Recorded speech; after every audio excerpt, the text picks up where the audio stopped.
Good morning dear students. आज हम कक्षा 8 विषय हिंदी पाठ के साथ पाठ का शीर्षक है पर्वतारोही बचेंद्री पाल।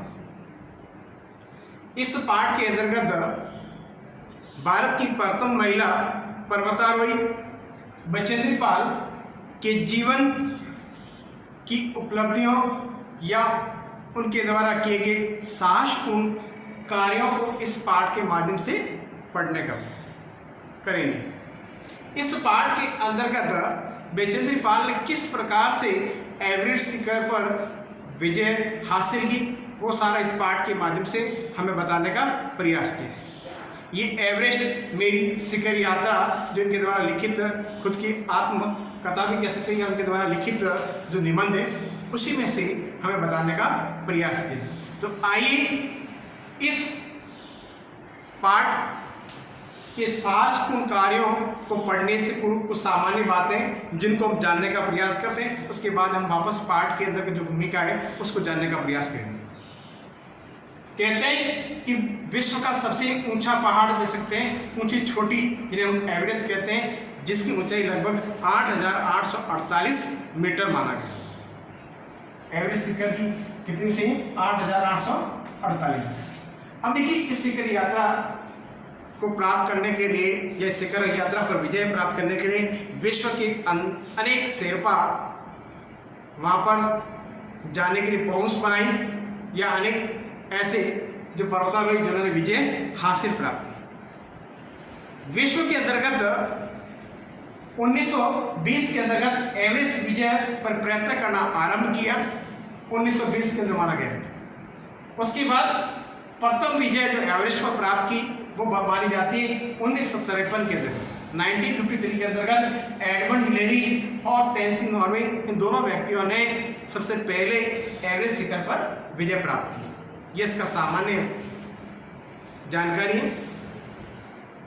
अब आइए इस शिखर यात्रा को भारत की प्रथम जो महिला है बचेंद्री पाल, उसने अपना जीवन कैसे प्रारंभ किया वो इस पाठ के माध्यम से अपन जानने का प्रयास करते हैं। सामान्यतः हम जानते हैं कि बचेंद्री पाल का जन्म 24 मई 1954 को उत्तरकाशी जिले के नाकुरो गांव में हुआ और वहां से अपना जीवन प्रारंभ किया। अब आइए हम देखते हैं कुछ बिंदु हैं, उसके बाद हम डिटेल से इस पाठ के माध्यम जानने का प्रयास करते हैं। कुछ बिंदु जो उनसे रिलेटेड हैं उनको जानने का प्रयास करें। बचेंद्री पाल भारत की प्रथम महिलाएं जिन्होंने इस एवरेस्ट शिखर पर विजय हासिल की और विश्व की है 5वीं महिला, 5th नंबर था। विश्व की 5वीं महिला मानी जाती है और भारत की पहली महिला बनी। इसने विश्व रिकॉर्ड बनाया कि भारत की पहली महिला बनी और विश्व के अंदर उसने 5वां स्थान प्राप्त किया। एवरेस्ट शिखर पर उन्होंने 23 मई 1984 को 1:07 पर विजय हासिल की। कब की? 23 मई 1984 को उन्होंने एवरेस्ट शिखर पर विजय हासिल की। यानी एवरेस्ट के सबसे ऊंची चोटी पर जो भी पर्वतारोही जाते हैं और जहाँ पर उनका जो विजय प्राप्त करते हैं वही विजय बचेंद्री पाल ने 23 मई 1984 को प्राप्त की। उससे पहले उन्होंने 1983 के अंदर 7 सिस्टर्स नामक जो क्लब था जो पर्वतारोहियों का बना था उनकी भी सदस्य बनी और कहते हैं कि उनके कर्नल दर्शन कुमार खुल्लर के सानिध्य में वे इस पर्वतारोही अभियान दल की सदस्यता बनी। ये इनका सामान्य जो परिचय था उसके आधार पर ही उन्होंने सारा का सारा एवरेस्ट शिखर यात्रा पर प्रारंभ किया। आइए अब हम जानते हैं कि बचेंद्री पाल ने एवरेस्ट यात्रा करते समय उन्होंने किस प्रकार से एवरेस्ट यात्रा के अंतर्गत भरी हुई चुनौतियों किस प्रकार से मुकाबला किया और उन्होंने किस प्रकार से पूरी यात्रा को सफल करने का अपने प्रयास किया वो भी इस पाठ के माध्यम से जानने का प्रयास करेंगे। तो आइए कुछ मुख्य बिंदु हैं जो मैंने यहाँ पर लिखे हैं, उन बिंदुओं को हम जानते हैं। उसके बाद हमारा जो पाठ है उसको पूरा पढ़ने का प्रयास करते हैं जो इस पाठ के माध्यम से हमें जानकारी मिलती है। बचेंद्री पाल के सामने सबसे पहले जो बड़ी जो चुनौती थी वह कहते हैं कि एवरेस्ट अभियान की चुनौती थी, क्योंकि शिखर बहुत ऊंचा होने के कारण वहाँ पर पर्वतारोही जाने के लिए पर्वतारोहियों को अनेक प्रकार की समस्याओं रहती हैं, क्योंकि सामान्यतः हम धरातल पर रहते हैं तो हमें पर्याप्त मात्रा की ऑक्सीजन मिलती है। जो जो हम ऊपर जाते हैं तो ऑक्सीजन की कमी माना जाता है, उसके कारण मानव को ऑक्सीजन लेने में भी बहुत सारी कमी थी। तो इस प्रकार से विभिन्न प्रकार की ऐसे उनको पहले से ट्रेन किया जाता है और उसके बाद वहाँ पर पर्वतारोही को बनाने के लिए भेजा जाता है। तो ये भी उनके सामने बहुत बड़ी चुनौतियाँ थी। तो उन चुनौतियों का उन्होंने कैसे मुकाबला किया वो भी हम पाठ के पूरे विस्तारित रूप से पढ़ने का प्रयास करेंगे। उसके साथ देखिए उनके अभियान के दौरान कुली और रसोइयों की मृत्यु जाती है, तो उनका सदमा उनको कैसे प्राप्त हो जाता है तो उसको भी यह पाठ के माध्यम से बताने का प्रयास किया है, क्योंकि वे एक उनके अभियान दल के सदस्य थे, कुली और रसोई। लेकिन वहाँ बीच रास्ते में उनकी जो एक अकस्मात दुर्घटनाओं के दौरान उनकी मृत्यु हो जाती है, तो वो भी उनको किस प्रकार से आहत करता है, लेकिन वह उस आहत से दुखी मन के होने के उपरांत भी वो किस प्रकार से अपने विजय अभियान को जारी रखती है, तो वो भी यहाँ पर बड़ा ही अपने मोटिवेशन के रूप में बताने का प्रयास किया है। अब इसके साथ देखिए कैंप पर ग्लेशियर का टूटना, ग्लेशियर माने बर्फ को कहा गया है कि किस प्रकार से जब ऊंचे पहाड़ों पर जाते हैं तो वहाँ पर बर्फ का बिल्कुल जम जाता है और वो बर्फ किस प्रकार से मनुष्य के लिए घातक बन जाता है, उसको भी बहुत बढ़िया तरीके से बताने का प्रयास किया है। तो कहते हैं जहाँ पर उनका कैंप था और आसपास में जो ग्लेशियर था, बर्फ था, उसका टुकड़ा एक बार टूटने के बाद उनके कैंप के पास से गुजर जाता है या उनके कैंप के कुछ पार्ट को डैमेज कर जाता है, उसको भी बहुत अच्छी तरह से बताने का प्रयास किया है। लेकिन यहाँ बचेंद्री पाल इस प्रकार की दुर्घटना होने के उपरांत भी अपने विजय अभियान को जारी रखती है, तो वो भी बड़ा ही मोटिवेशन के रूप में बताने का प्रयास किया है। बचेंद्री द्वारा साथियों की सहायता, तो देखिए उनके जो अभियान दल के सदस्य बहुत सारे सदस्य जब वे अपने चलने के अंतर्गत बहुत सारी अपने आप को कमी महसूस करते थे, थकान महसूस करते थे, तो किस प्रकार से बचेंद्री पाल उनकी सहायता करती थी उसको भी बहुत बढ़िया अच्छे तरीके से बताने का प्रयास किया। फिर देखिए उन्होंने शिखर की यात्रा, शिखर से छोटी से कहते हैं एवरेस्ट से आप कहते हैं कि किस प्रकार से वहाँ पर यात्रा उसने रही, उसके सामने क्या क्या चुनौतियाँ रही, बीच रास्ते में उसको किस प्रकार से चुनौतियों का सामना करना पड़ा, उन्होंने किस प्रकार से वहाँ पर उन्होंने सहायता की और किस प्रकार से अपने अभियान को जारी रखा, वो भी इस पाठ के माध्यम से जानने का प्रयास करेंगे। फिर देखिए शिखर यात्रा पर पहुँच यानी एवरेस्ट पर उन्होंने पहुंच कैसे बनाई, तो जैसा कि माना जाता है, कहा जाता है कि 23 मई 1984 के दिन 1:07 पर उन्होंने एवरेस्ट पर विजय प्राप्त कर ली। उन्होंने अपनी हनुमान चालीसा जो साथ में लिखी इसको पढ़ा और वहीं बर्फ के अंतर्गत दफना दिया और उसके बाद भारत माँ को सलाम करते हुए उन्होंने अपनी विजय यात्रा को वहाँ पर उन्होंने जारी रखी। तो देखिए ये पूरी थी, इसलिए कहा गया शिखर यात्रा को पढ़ना।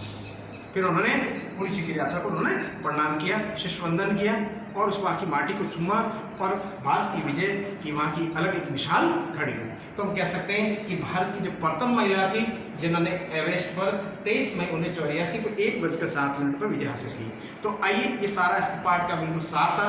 अब हम इस पाठ को विस्तारित रूप से पाठ्य पुस्तक के माध्यम से जानने का प्रयास करें कि किस प्रकार से उन्होंने अपना विजय अभियान प्रारंभ रखा, विजय अभियान के दरमियान उनको किस प्रकार से समस्याओं का या चुनौतियों का सामना करना पड़ा और उन्होंने किस प्रकार विजय प्राप्त करी, वो सारा इस पाठ के माध्यम से एक बार पुनः जानने का हम प्रयास करते हैं। आइए हम पाठ के माध्यम से जानने का प्रयास करते हैं। बचेंद्री पाल भारत की ऐसी प्रथम महिला है जिन्होंने विश्व की सबसे ऊंची पर्वत चोटी माउंट एवरेस्ट की चढ़ाई करके विश्व रिकॉर्ड बनाया। प्रस्तुत जो हमारा अध्याय पाठ है के माध्यम से हमें उनकी उपलब्धियों को अवगत कराया गया है। जो पाठ है वो सारी की सारी बचेंद्री पाल की उपलब्धियाँ हैं, उनके द्वारा हासिल की योग्यता हम कह सकते हैं या उनके द्वारा किया गया कार्य को बताने का प्रयास करते हैं। आइए हम इसको जानते हैं। 23 मई 1984 का दिन हमेशा याद रहेगा। इस दिन भारत की साहसी महिला बचेंद्री पाल विश्व की सबसे ऊंची चोटी माउंट एवरेस्ट पर पहुंच गई थी।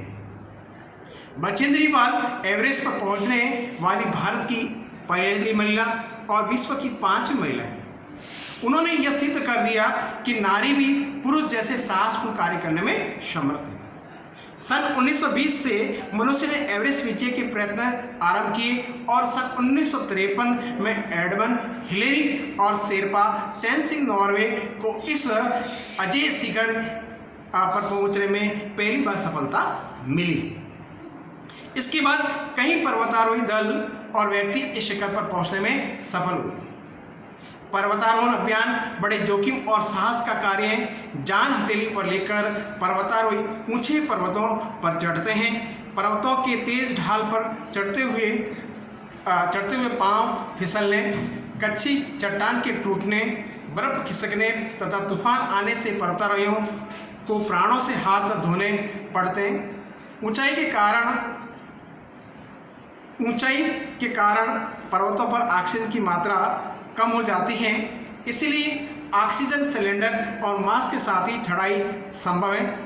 पर्वतारोहण का कार्य एक व्यक्ति का न होकर एक दल का होता है। इसमें पर्वतारोहियों के साथ कूली, डॉक्टर, कैमरामैन और रेडियो ऑपरेटर आदि होते हैं। प्रत्येक दल के कुछ लोग एक साथ ऊपर चढ़ना शुरू करते हैं, किंतु धीरे धीरे उनकी संख्या प्राय 2 या 3 ही रह जाती है। कौन आगे बढ़ेगा, कौन पीछे रुकेगा, इसका निर्णय दल का नेता करता है। कहते हैं कि सन 1984 में कर्नल दर्शन कुमार खुल्लर ने एवरेस्ट पर चढ़ने के लिए एक दल बनाया। इस दल में 6 महिलाएं और 11 पुरुष थे। बचेंद्री पाल इसी दल की सदस्य थी। बचेंद्री का जन्म 24 मई 1954 में उत्तरकाशी जिले के नाकुरो नामक गांव में हुआ। इसके पिता का नाम किशन सिंह पाल था। बचेंद्री पाल के पूर्वज समोली से आकर नाकुरो में बस गए थे। बचपन से ही बचेंद्री अपने गांव से पैदल चलकर 5 किलोमीटर की दूरी पर स्थित हंडा गांव की प्राथमिक पाठशाला में पढ़ने के लिए जाती थी। उत्तरकाशी बीए करने के बाद उन्होंने संस्कृत में एमए किया। बाद में बीएड की परीक्षा भी उत्तीर्ण की। सामान्य लड़कियों की तरह बचेंद्री भी घर के कामकाज करती थी, परंतु बाल्यकाल से ही उसके मन में पर्वतारोहण के प्रति गहरी उनकी रुचि थी, उनका गहरा इंटरेस्ट था। इसलिए बीएड करने के तुरंत बाद उन्होंने नेहरू पर्वतारोहण संस्थान उत्तरकाशी में प्रशिक्षण लिया व गंगोत्री की चोटियों पर चढ़ने में सफल हुई। सन 1983 में 7 सिस्टर क्लब्स के निदेशक पद पर उनकी नियुक्ति हुई। इस पद पर काम करते उन्होंने एवरेस्ट अभियान का प्रशिक्षण और पूर्वाभ्यास प्रारंभ कर दिया। उनकी कड़ी मेहनत और लगन ही देखकर कर्नल खुल्लर ने उन्हें अपने भारतीय एवरेस्ट अभियान दल में सम्मिलित किया था। कर्नल खुल्लर का यह दल 11 मार्च 1984 को दक्षिण मार्ग से नेपाल की राजधानी काठमांडू होते हुए एवरेस्ट की ओर बढ़ा। इस अभियान के अग्रिम दल में 5395 मीटर की ऊंचाई पर अपना कैंप स्थापित किया। इस क्षेत्र में बर्फ गिरने एक शेरप्पा मर गया और 4 लोग घायल हो गए। दूसरे कैंप की स्थापना 6584 मीटर पर की गई। 7198 मीटर की ऊंचाई पर तीसरा कैंप लगा और साउथ कोल नामक स्थान पर एक चौथा कैंप लगाया गया। 8 मई को रेटा गाबू को 4 साथियों के साथ साउथ कोल से एवरेस्ट की चोटी पर चढ़ना था, किंतु खराब मौसम के कारण उन्हें कैंप 5 में रुकना पड़ा। वहाँ केवल 3 व्यक्तियों के रहने की व्यवस्था थी। 5 में से किसी 2 को लौटना था। दल के उपनेता और कुमारी चंद्रप्रभा दोनों ने विशाल हृदय और त्याग का परिचय दिया और वे कैंप 4 पर लौट गए। 8500 मीटर की ऊंचाई पर कैंप 5 में आंगदोरजी और हिमदंश के शिकार हो गए। हिमदंश यानी बर्फ जिसे कहा गया।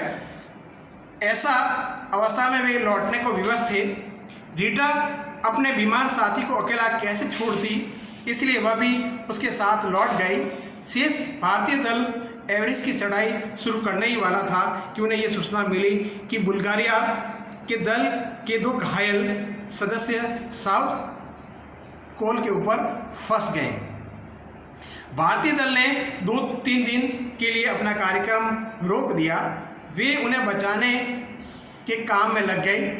पर्वतारोही अपने संकटग्रस्त साथियों की सहायता करने के काम को प्रमुखता देते हैं। भारतीय दल ने भी इस परंपरा का निर्वाह किया। 19 मई की रात थी। कैंप 3 में बर्फ खिसकने से 6 तंबू बर्फ में दब गए। इसमें से एक में बचेंद्री पाल थी। वे भी बर्फ में दब गई और तंबू फाड़कर उन्हें बाहर निकलना पड़ा। किंतु इतनी बड़ी दुर्घटना से भी बचेंद्री का मनोबल कम नहीं हुआ। उन्हें तो एवरेस्ट पर विजय प्राप्त करनी थी। जब मौसम अनुकूल हुआ तो वे 23 मई को बचेंद्री ने 3 अन्य पर्वतारोहियों के साथ एवरेस्ट विजय के अंतिम चरण की यात्रा प्रारंभ की। साउथ पोल से सवेरे चलकर वे दोपहर बाद 1:07 पर एवरेस्ट के शिखर मरछोटी पर जा पहुंचे। बचेंद्री और उसके साथियों की खुशी का ठिकाना न था। अत्यधिक खुशी हुई। एक दूसरे से गले मिले। उन्होंने तिरंगा को फहराया। बचेंद्री ने पूजा की और माँ दुर्गा की मूर्ति की स्थापना की।